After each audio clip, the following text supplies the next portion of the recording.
Hi, this tutorial is to show you how to create radio buttons like these, which allow the user to select only one option. Typically this is used for when you only have a few choices. If you're married, yes or no.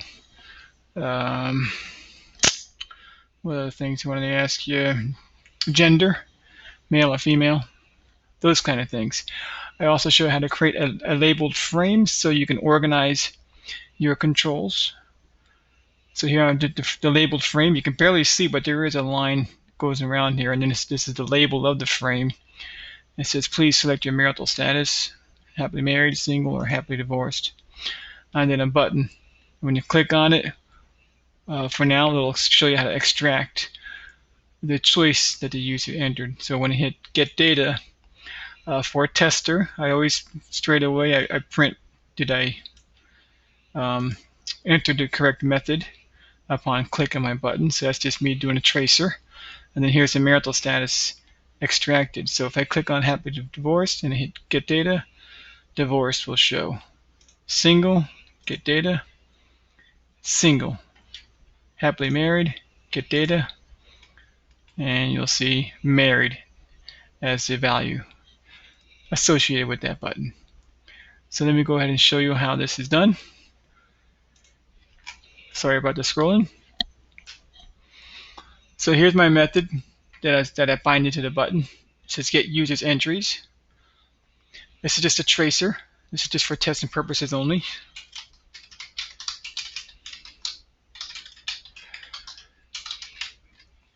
Typically when you are binding a button or a control to a method, the first thing you do is print. Once it's printing correctly, you would comment it out, or you just rub it right out. Here's how you get, here I'm extracting what value is associated with the radio button that is selected. And here I'm printing out and making sure that it's printing out correctly.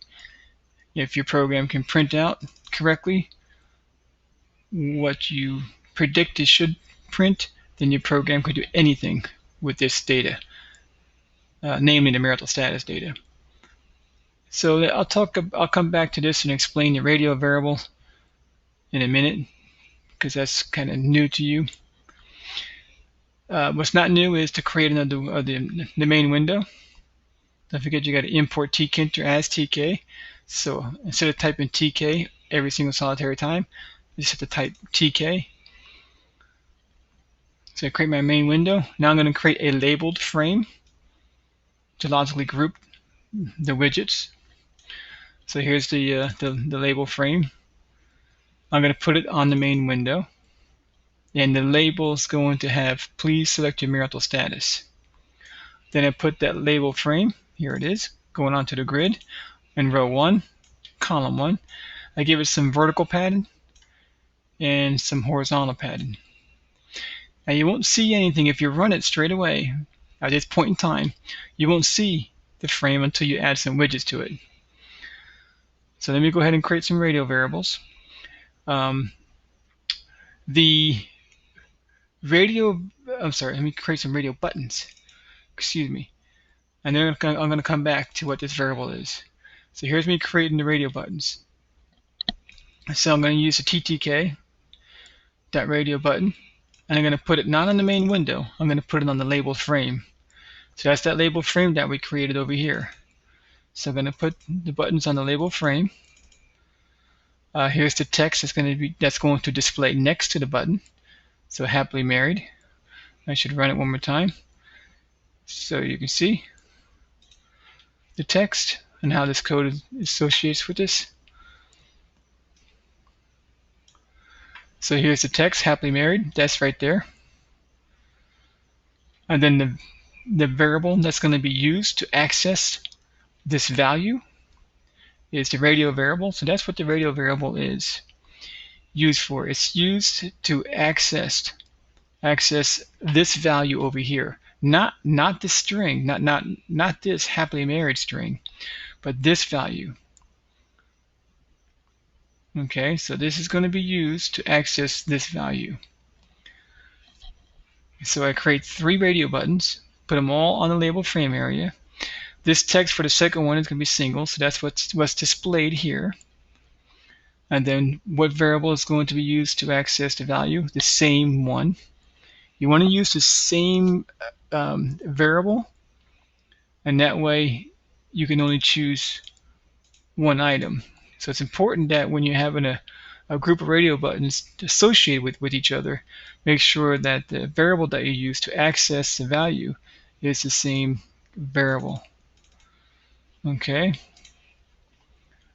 Now the values are different. So if I select happily married, I'm going to extract the value of married. I'm going to extract this string. If it's single, I'm going to get this string named single. And if it's happily divorced, I'll be grabbing the divorced string. So when I click on get data,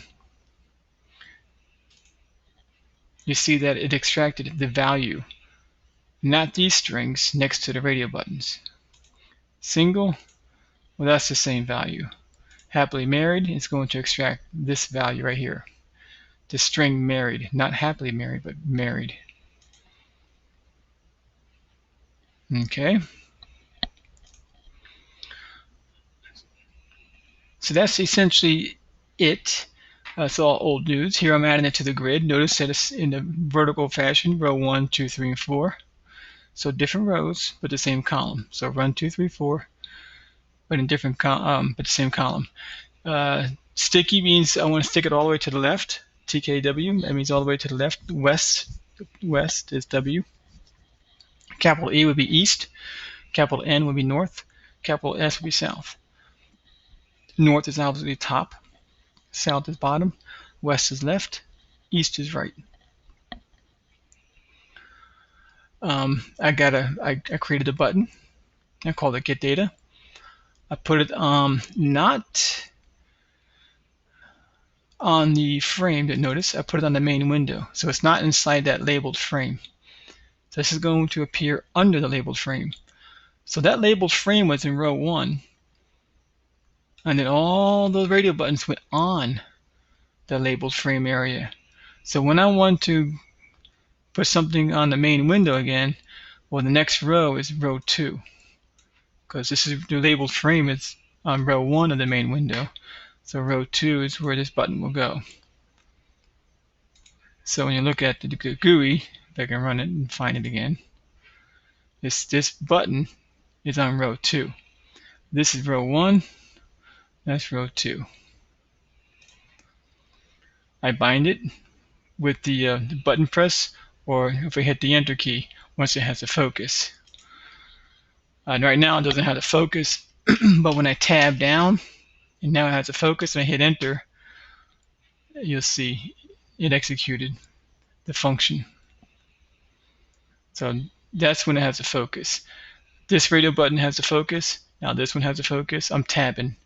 This one has a focus. Now the button has a focus. You hit enter, and you see the output. And then we start the GUI. So let's go to that method now. Notice that when I bind the method or the function to the button, there's no parentheses to the right of this. It's just a reference to this method. The address. Where does this method live in memory? So we don't want to call the method. Just send it the address. If I put parentheses over here to the right of it, that's you calling the method. We just want to send the address of where the method lives, because when line 4 executes, where this method lives is stored in memory. So the program knows it's this guy's address. So what I do here is, here's that radio variable. That's this guy right here. All right, you can have a string variable. You can even have an integer variable. And so if your values are going to be numeric, you can have tk dot, I want to say int value. But these are strings. These values are strings. So I made it a string var. So when I say this variable name dot get, it gets one of these values, depending on which radio button was selected. I store it in a variable to be used later on in my program. Okay, so here is where you would do your if statements. If marital status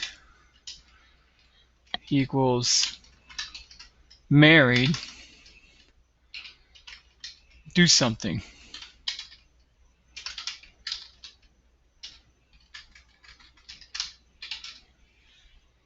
Okay. So that's where you apply your logic based on the marital status. Well, that's it really on how to do radio buttons. And I hope this helps. Thank you for listening. Bye-bye.